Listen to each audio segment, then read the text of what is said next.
Mr Speaker, we all value the government being open where it can be over negotiations, and in that vein, is my right honourable friend aware of any member opposite asking the EU to be more open over their negotiating process?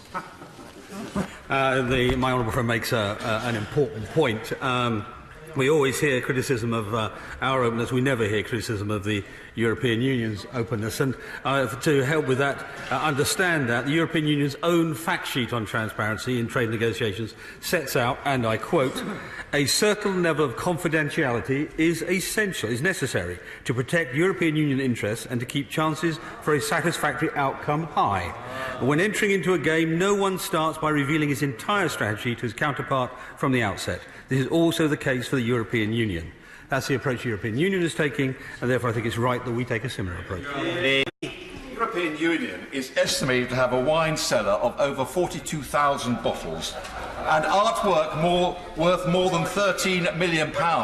Someone might say metaphorically looted from the capitals of Europe. After we leave the party, will the Minister promise to take back control of our fair share of this art and wine and not leave it to Mr Juncker to enjoy? My honourable friend raises a very interesting question. The legal basis of both assets and liabilities has been analysed in detail and accounted for in the overall settlement. The scope of the settlement is laid out in the joint report. The first advisory referendum was conducted entirely in ignorance of the contents of the wine cellars and of almost everything else, and was a choice between Operation Fear and Operation Lies.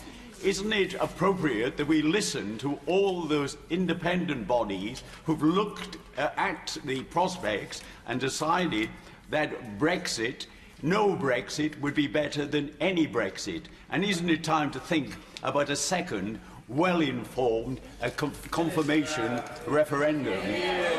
Enjoyed the honourable gentleman's speech in our debate on the second referendum the other day, but the answer I give to him is the same one that I did there. The referendum debate that we had didn't come out of the blue. It came after 30 years of debate in this country. The government at the time wrote to every household in the country setting out the impact of the referendum, and I believe we should respect the decision of the British people.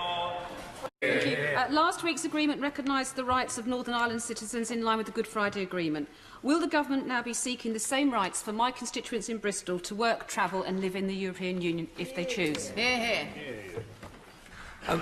The issue of onward movement in the European Union is, of course, an issue we wish to continue to press. It's something that I think was interesting that the European Parliament made resolutions yesterday that it would support the right of UK nationals to have onward movement in the European Union, and this is something that we will continue to take forward into the next phase of negotiations. But with regard to the implementation period, it is absolutely necessary, surely he would agree with me, that it's finite, and that it would not preclude us from engaging with third-party discussions with other countries who would like to do free trade deals with this country.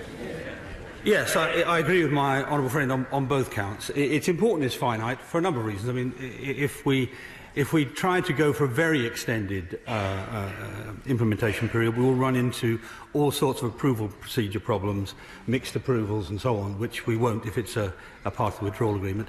And yes, one of the things we want to achieve in the negotiation, we've still got to do the negotiation, is the right to negotiate and sign free trade deals during the course of that implementation period. That doesn't mean they'll come into force, but it does mean we can sign them.